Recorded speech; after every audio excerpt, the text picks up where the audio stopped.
मेरा मतलब यहाँ केवल यह नहीं है कि जो क्षत्रिय वही चिकित्सक हैं।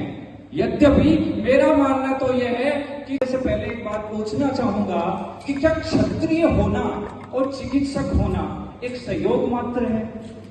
क्या क्षत्रिय होने के साथ साथ आप चिकित्सक हैं, ये एक संयोग मात्र है एक, या इसमें कुछ महत्वपूर्ण कुछ महत्व इसका रखता है? क्या इसका महत्व है? बस इसी बारे में मैं बात करना चाहता हूं कि सबसे पहले जब अपन क्षत्रिय होते हैं तो अपन पिता से ऊपर, पिता तुल्य या पिता से भी ऊपर रखते हैं, तो वो रखते हैं सूर्य नारायण भगवान को, भगवान श्री सूर्य को। और उन्हीं सूर्य के हम जैसे पुत्र थे अश्विनी कुमार, जो प्रथम चिकित्सक थे इस पूरी धरती के, पूरी दुनिया के, पूरे स्वर्ग के प्रथम चिकित्सक थे अश्विनी कुमार। जहां से इस चिकित्सा जगत की उत्पत्ति हुई है, उन्हीं सूर्य कुमारों के पहले जो शिष्य थे वो थे महाभारत के नकुल और सहदेव।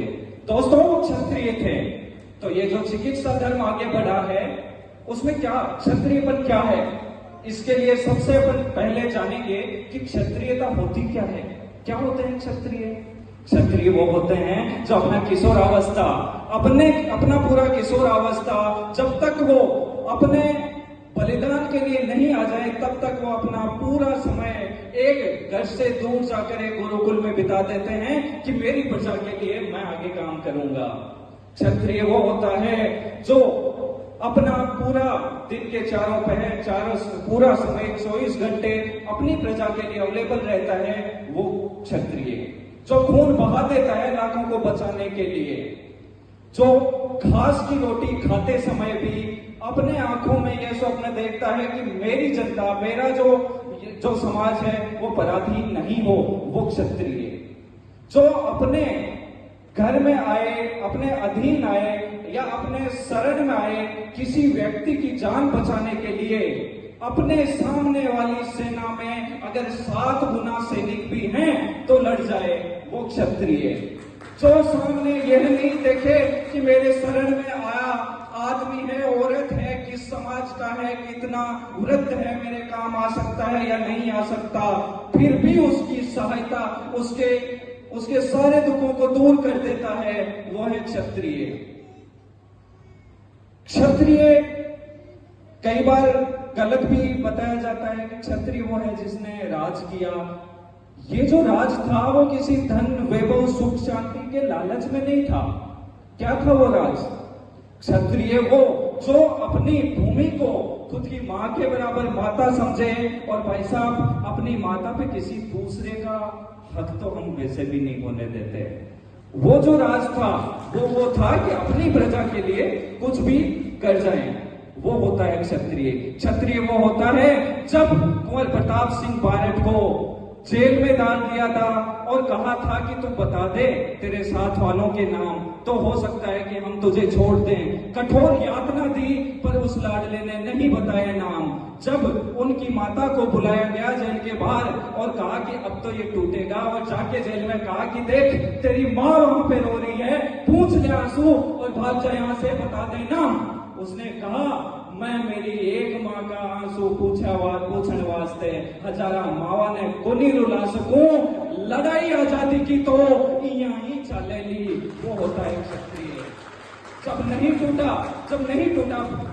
जब नहीं टूटा तो केसरी सिंह बारठ जो उनके पिता थे वो दूसरी किसी जेल में बंदी थे अंग्रेजों के द्वारा, और केसरी सिंह बारठ के सामने प्रताप को लेके गए और खूब यातना दी, मारा पीटा, लाठियों से पीटा केसरी सिंह जी को, और प्रताप को कहा कि देख बता दे, छोड़ देंगे तुझे भी और तेरे पिता को भी।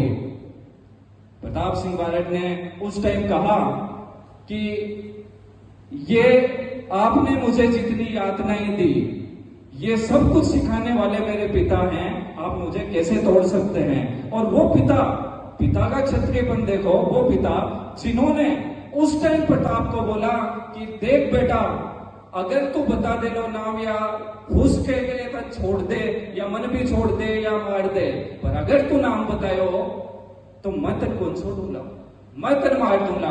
तो वो होता है क्षत्रियपन, जो अपनी प्रजा के लिए अपने अधीन आए हुए के बिना ये देखे कि मेरा क्या फायदा है, इसमें सामने वाला मेरे क्या काम आएगा, या हो सकता है कि ये कौन है क्या है, सब चीजों को त्यागकर उसकी सहायता के लिए लग जाए, वो क्षत्रिय। अब जरा सोचो, क्या चिकित्सक होना यही होता है? क्या दोनों बात समान लगी?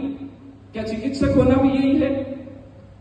मेरा मतलब यहां केवल यह नहीं है कि जो क्षत्रिय वही चिकित्सक हैं।